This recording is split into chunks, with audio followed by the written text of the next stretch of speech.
Good morning students. Second lesson bringing up करी start करते हैं। करी एक हाथी के बच्चा है, उसका नाम है ये। Kari the elephant was 5 months old when he was given to me to take care of. Kari एक हाथी 5 महीने का था जब वो मुझे देखभाल करने के लिए दिया गया। आई वॉज 9 years ओल्ड, मैं 9 साल का था। And I could reach his back if I stood on tiptoe, और मैं उसकी पीठ पर पहुंच सकता अगर मैं अपने पंजों पे खड़ा हो जाता।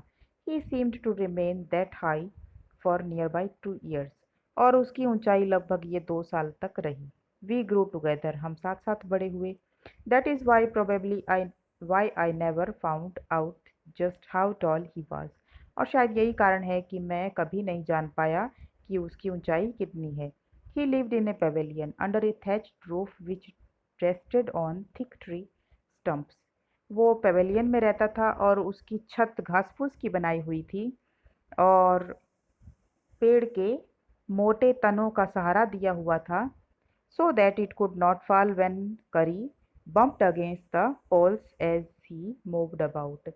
और ये ऐसा इसलिए किया गया था ताकि वो गिरे ना जब करी वहाँ से निकले या चले। तो one of the first thing Kari did was to save the life of a boy. एक चीज़ जो करी ने की सबसे पहले वो थी एक बच्चे की, एक लड़के की जान बचाई। Kari did not eat much but he nevertheless needed 40 pounds of twigs a day to chew and play with. Kari बहुत ज़्यादा नहीं खाता था, लेकिन फिर भी उसे 40 पाउंड टहनियाँ एक दिन में चबाने के लिए और खेलने के लिए चाहिए थी। Every day I use to take him to the river in the morning for his bath. प्रत्येक सुबह अक्सर मैं उसे नदी के किनारे नहाने के लिए लेकर जाता।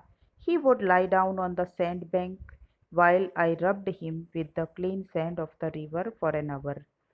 वो करी नदी के किनारे रेत में लेट जाता और मैं 1 घंटे तक उसकी पीठ को साफ रेत से रगड़ता।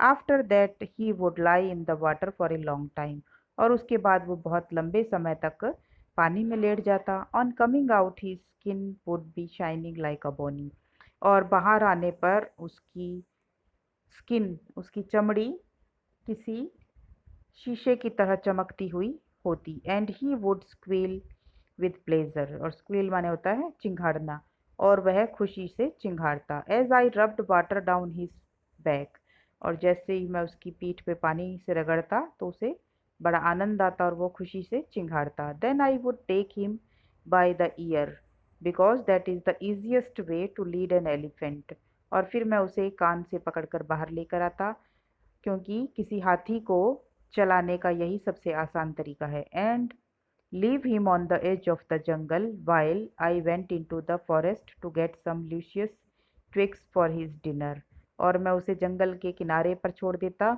और मैं जंगल में चला जाता उसके लिए कुछ रसीली और खुशबू वाली लकड़ियाँ या टहनियाँ लाने के लिए उसके रात के खाने के लिए। One has to have a very sharp hatchet to cut down these twigs. किसी के पास भी इन टहनियों को काटने के लिए एक बहुत तीखी धारदार कुल्हाड़ी होनी चाहिए। हैच्ड माने कुल्हाड़ी। It takes half an hour to sharpen the hatchet because if a twig is multilated, an elephant will not touch it। और इस कुल्हाड़ी को तीखी करने में, शार्प करने में लगभग आधा घंटा लगता है, क्योंकि अगर वो टहनियाँ बेतरतीब बुरे ढंग से टूट जाए तो हाथी उनको छूते भी नहीं हैं। It was not an easy job to get twigs and saplings for Kari. Kari के लिए टहनियाँ और कोमल पौधे लाना बहुत मुश्किल काम था, ये कोई आसान काम नहीं था। I had a climb I had to climb all kinds of trees to get the most delicate and tender twigs. मुझे सभी तरह के पेड़ों पर चढ़ना पड़ता करी के लिए कोमल और मुलायम टहनियाँ लाने के लिए। डेलिकेट माने कोमल और टेंडर माने मुलायम टहनियाँ लाने के लिए। As he was very fond of the young branches of the banyan tree which grows like a cathedral of leaves and branches. और करी को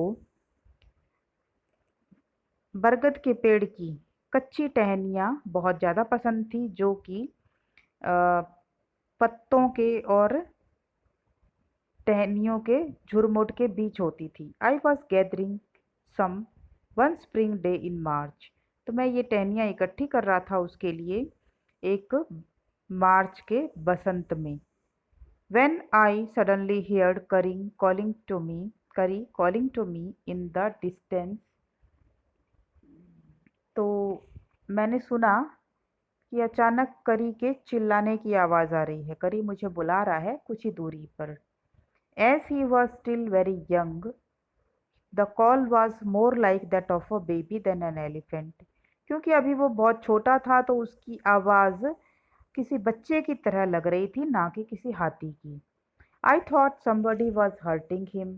तो मैंने सोचा भी कोई उसको चोट पहुंचा रहा है। So I came down from my tree and ran very fast to the edge of the forest where I had left him, but he was not there. इसलिए मैं पेड़ से नीचे उतरा और बहुत तेजी से दौड़कर जंगल के किनारे पर आया जहाँ पे मैंने उसे छोड़ा था, लेकिन वो वहाँ नहीं था। I looked all over but I could not find him. मैंने चारों तरफ देखा लेकिन वो मुझे नहीं मिला। I went near the edge of the water and I saw a black something struggling about above its surface। तो अब मैं पानी के किनारे पर गया और मैंने देखा कि कुछ काली चीज़ उसकी सतह पर संघर्ष कर रही है। स्ट्रगल माने संघर्ष करना। Then it rose higher and it was the trunk of my elephant. तब ये काली चीज़ ऊपर उठी और मैंने देखा कि ये मेरे हाथी की सूंड है। I thought he was drowning. मैंने सोचा कि वो डूब रहा है। ड्राउनिंग माने डूबना। I was helpless. मैं बिल्कुल निस्सहाय था because I could not jump into the water and save the 400 pounds of him since he was much higher than I. तो मैं उसे बचाने के लिए पानी में नहीं कूद सकता था क्योंकि वो 400 पाउंड का और मुझसे बहुत बड़ा था। But I saw his back rise above the water and the moment he got my eye. और मैंने देखा कि वो उसकी पीठ ऊपर उठ गई है पानी से और तभी उसने भी मुझे देख लिया। He began to trumpeted and struggle up to the shore. और उसने चिंघाड़ना शुरू कर दिया। ट्रैम्पटिंग माने भी होता है चिंघाड़ना। और उसने संघर्ष करना शुरू कर दिया किनारे पर आने के लिए। Then still trumpeting he pushed me into the water and as I fell into the stream, I saw a boy lying flat on the bottom of the river। और तब चिंघाड़ते हुए उसने मुझे पानी में खींच लिया और मैं पानी में धार में गिर गया। मैंने देखा कि नदी के तले में एक लड़का लेटा हुआ है। He had not altogether touched bottom but was somewhat afloat। तो वो लड़का बिल्कुल तल पर छुआ नहीं है उसने, तल पर नहीं था वो। अभी तक कुछ ऊंचाई पर वो तैर रहा था। I came to the surface of the water to take my breath and there Kari was standing. फिर मैं सांस लेने के लिए पानी की सतह पर आया और जहाँ पर करी खड़ा हुआ था। His feet planted in the sand bank and his trunk stretched out like a hand waiting for mine। और उसके पैर रेत में किनारे पर रेत में बिल्कुल जमे हुए थे और उसने अपनी सूंड लंबी कर रखी थी किसी हाथ की तरह, और जो कि मेरा इंतजार कर रहा था। I dived down again and pulled the body of the drowning boy to the surface. तो मैं वापस पानी में मैंने गोता लगाया। डाइव माने गोता लगाना।